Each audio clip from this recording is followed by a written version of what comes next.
27 साल की उम्र तक अकबर के जीवन की सबसे बड़ी त्रासदी थी कि उनके कोई बेटा नहीं था।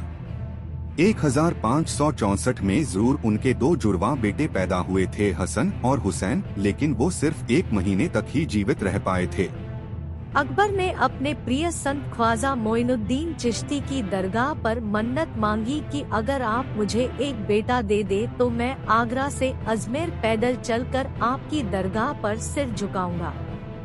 आखिर ईश्वर ने उनकी सुन ली और उनके दरबारियों ने उन्हें खबर दी कि आगरा के पास ही एक पहाड़ी पर मोइनुद्दीन चिश्ती के शिष्य और पीर सलीम चिश्ती रहते हैं, जो आपकी मुराद पूरी कर सकते हैं। जहांगीर पर एक किताब N intimate portrait of a great Mughal Jahangir लिखने वाली पार्वती शर्मा बताती है, दुनिया में कोई ऐसी चीज नहीं थी जो अकबर के पास नहीं थी, बस उनके औलाद नहीं थी। वो इस आस में सलीम चिश्ती के पास जाने लगे। एक दिन अकबर ने सीधे उनसे पूछ ही लिया, मेरे कितने बेटे पैदा होंगे? उन्होंने जवाब दिया, खुदा तुमको 3 बेटे देगा। ऐसा ही हुआ, लेकिन चिश्ती के आशीर्वाद से पैदा हुए सलीम बाद में उनकी मृत्यु का कारण भी बने। बाबर के बाद आत्मकथा लिखने वाले पहले मुगल। जहांगीर के बारे में कहा जाता है कि वो महान मुगलों में सबसे कम चर्चित मुगल थे। वो शराबी थे और उनका ध्यान सैनिक अभियानों पर न रहकर कला और जीवन के सुखों और शानो शौक का आनंद उठाने पर अधिक रहा करता था। लेकिन क्या जहांगीर का ये मूल्यांकन सटीक है? दिल्ली विश्वविद्यालय के भारती कॉलेज में इतिहास पढ़ाने वाली अनुभूति मौर्य बताती है, बाबर के बाद जहांगीर पहले मुगल बादशाह थे जिन्होंने अपनी जिंदगी के बारे में खुलासे से लिखा है। हम जब इतिहास पढ़ते हैं तो महानता ढूंढते हैं, और चूंकि जहांगीर ने कोई बड़ा सैनिक अभियान नहीं किया तो वो अक्सर हमारी नजरों में पीछे छूट जाते हैं। मेरी नजर में जहांगीर एक नायाब आदमी थे, क्योंकि उनकी क्या सोच थी वो हमें उनकी आत्मकथा में बहुत विस्तार से मिलती है। इसके साथ साथ वो अपने समय के प्रोडक्ट थे।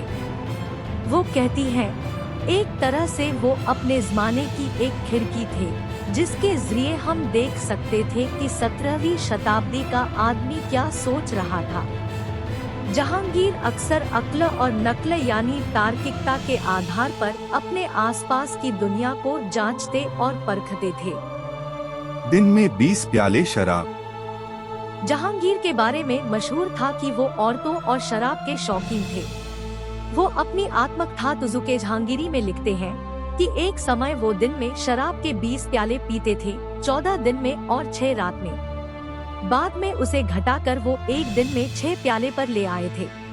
पार्वती शर्मा बताती है, वो खुद ही कहते हैं कि जब 18 साल के थे तो वो एक बार वो शिकार पर गए हुए थे। उनको थकान महसूस हुई थी। किसी ने कहा कि आप थोड़ी शराब पीजिए, आपकी थकान चली जाएगी। उन्होंने पी और उन्हें वो बहुत पसंद आई। फिर तो वो रोज शराब पीने लगे।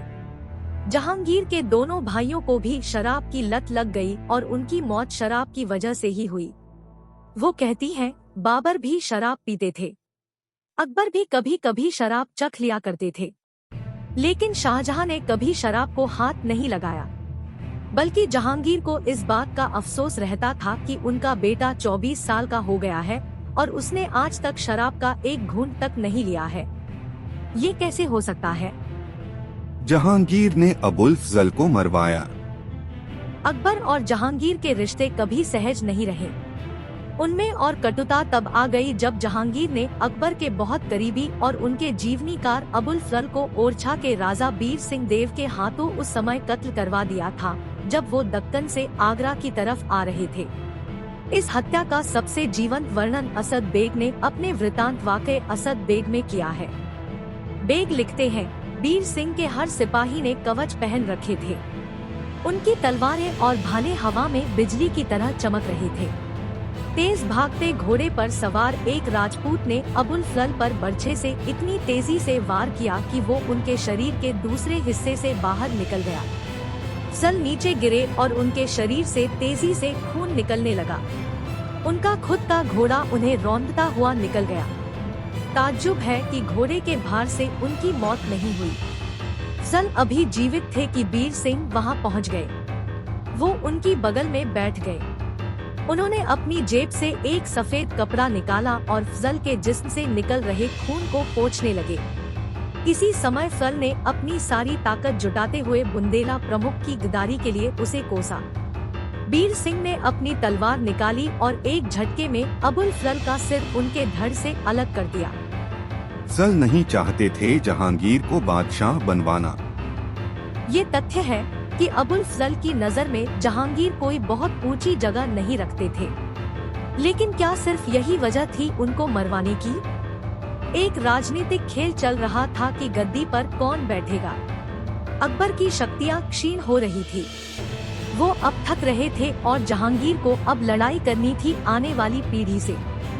जब अकबर को अबुल फजल के देहांत के बारे में खबर मिली तो वो मूर्छित हो गए। जहांगीर इसके बारे में बिना किसी ग्लानि के अपनी आत्मकथा में लिखते हैं कि ये मैंने किया। और अंततः जहांगीर जब अबुल फजल के बेटे से मिलते हैं तब भी उनके मन में कोई अपराध बोध नहीं रहता। वो साफ लिखते हैं कि मेरा उद्देश्य था बादशाह बनना। अगर अबुल फजल वापस दरबार में पहुंचते तो मैं बादशाह नहीं बन पाता। जहांगीर की क्रूरता। 17 अक्टूबर 1605 को अकबर के देहावसान के बाद जहांगीर मुगल तख्त पर आसीन हुए। उनके बारे में कहा जाता है कि वो बहुत मूडी बादशाह थे, कभी बहुत दरियादिल तो कभी बहुत खूंखार। जहांगीर की क्रूरता का ब्यौरेवार वर्णन एलिसन बैंक्स फिडली ने अपनी किताब Nurjahan empress of Mughal India में किया है। वो लिखते हैं, जहांगीर ने अपने एक नौकर का अंगूठा सिर्फ इसलिए कटवा दिया था क्योंकि उसने नदी के किनारे लगे चंपा के कुछ पेड़ काट दिए थे। उसने नूरजहां की एक कनीज को एक गड्ढे में आधा गड़वा दिया था। उसका कसूर था एक किन्नर का चुम्बन लेते पकड़े जाना। एक आदमी को उसके पिता की हत्या करने की सजा देते हुए जहांगीर ने उसे एक हाथी की पिछली टांग से बंधवा कर कई मीलों तक खिंचवाया था। अपने खुद के बेटे खुसरो के बगावत करने पर जहांगीर ने उसे मौत की सजा न देकर उसकी आंखें फुड़वा दी थी। एक बार इस तरह की सजा देने के बाद शायद ही जहांगीर ने उसे बदला हो। हाँ, अपने बेटे खुसरो को अंधा किए जाने के बाद जहांगीर ने उसकी आंखों का इलाज जरूर करवाया था, लेकिन उसकी आंखों की रोशनी कभी वापस नहीं आई। जहांगीर सिख गुरु अर्जन देव से इस बात पर नाराज हो गए थे कि उन्होंने बगावत कर रहे उनके बेटे खुसरो की सहायता की थी। मशहूर इतिहासकार मुनी लाल जहांगीर की जीवनी में लिखते हैं, गुस्से में लाल जहांगीर ने गुरु अर्जन देव से कहा, आप संत हैं और एक पवित्र शख्स हैं। आपके लिए अमीर और गरीब सब बराबर है। तब आपने मेरे दुश्मन खुसरो को क्यों पैसे दिए? गुरु ने कहा, मैंने उसको इसलिए पैसे दिए क्योंकि वो सफर पर जा रहा था, न कि इसलिए कि वो आपका विरोधी था। अगर मैं ऐसा न करता तो सब लोग मुझे धिक्कारते और कहते कि मैंने ऐसा आपके डर की वजह से किया है और मैं सारे संसार में गुरु नानक का शिष्य कहलाए जाने लायक नहीं रह जाता। वो लिखते हैं, गुरु नानक का जिक्र आते ही जहांगीर नाराज हो गए। उन्होंने गुरु अर्जन देव पर 2 लाख रुपयों का जुर्माना किया और कहा कि वो गुरु ग्रंथ साहब से उन हिस्सों को हटा दें जिनसे हिंदुओं और मुसलमानों की भावनाओं को चोट पहुंचती है। इस पर गुरु अर्जन देव ने जवाब दिया, मेरे पास जो कुछ भी पैसा है वो गरीबों के लिए है। अगर आप मुझसे मेरे पैसे मांगे तो वो सब मैं आपको दे सकता हूँ, लेकिन जुर्माने के रूप में मैं आपको एक पैसा भी नहीं दूंगा, क्योंकि जुर्माना तो कपटी और सांसारिक लोगों पर लगाया जाता है, साधुओं और संतों पर नहीं। जहांगीर ने इसका कोई जवाब नहीं दिया। वो दरबार से उठकर चले गए। 2 दिन बाद अर्जन देव को गिरफ्तार कर एक काल कोठरी में ठूंस दिया गया। 3 दिन बाद उन्हें रावी के तट पर ले जाकर मार डाला गया। बादशाह रहते अपहरण और कैद। जहांगीर के शासन की एक और दिलचस्प घटना थी जब उनके एक सिपहसालार महाबत खां ने उनका अपहरण कर लिया था। उन्होंने न सिर्फ बादशाह को कैद किया बल्कि उन्हें फिजिकली उनकी गद्दी से उठाकर अपने पास रखा। उन्होंने उनको हाथी पर बैठाया और उसकी मान मर्यादा के जो प्रतीक थे उन सबको बरकरार रखा।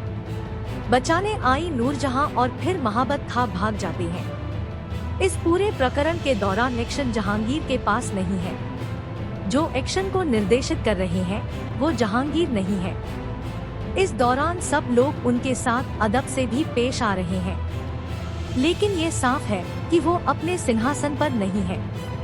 इस बीच महाबत खां उनके सामने भी आ रहे हैं और जहांगीर उनसे बहुत प्यार से बात भी कर रहे हैं।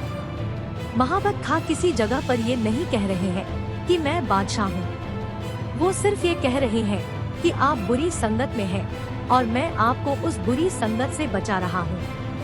अंतड़ियों को दफनाया गया। बहरहाल नूरजहां की मदद से जहांगीर इस कैद से किसी तरह बाहर आते हैं, लेकिन तब तक उनका स्वास्थ्य खराब होना शुरू हो चुका था। 28 अक्टूबर 1627 को राजौरी और भीमभर के बीच 58 साल की उम्र में जहांगीर ने इस दुनिया को अलविदा कह दिया। जब नूरजहां उन्हें उस दिन जगाने के लिए गई तो जहांगीर ने अपनी आंखें नहीं खोली। नूरजहां की आंखों से आंसू निकलने लगे और मौलाना हिसामुद्दीन ने बादशाह की रूह की शांति के लिए दुआ मांगी। अनुभूति मौर्य बताती है, जो वर्णन मिलते हैं उससे लगता है कि उन्हें दमे की बीमारी थी। उत्तर भारत की जो धूल और गर्मी थी उसको वो सहन नहीं कर पाते थे। इससे बचने के लिए अपनी जिंदगी के आखिरी सालों में वो अक्सर कश्मीर की तरफ गए। जब वो गए तो उन्होंने जोर दिया कि वो सब लोग जो उनकी मौत का इंतजार कर रहे थे वो सब भी उनके साथ चले।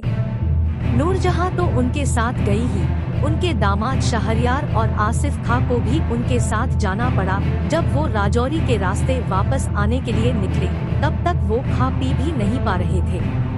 वो कहती है, चंगेज घट्टी नाम की जगह थी जहां जहांगीर इस दुनिया को अलविदा कहते हैं। जब उनकी मौत हुई तो उनके शरीर पर लेप लगाया गया।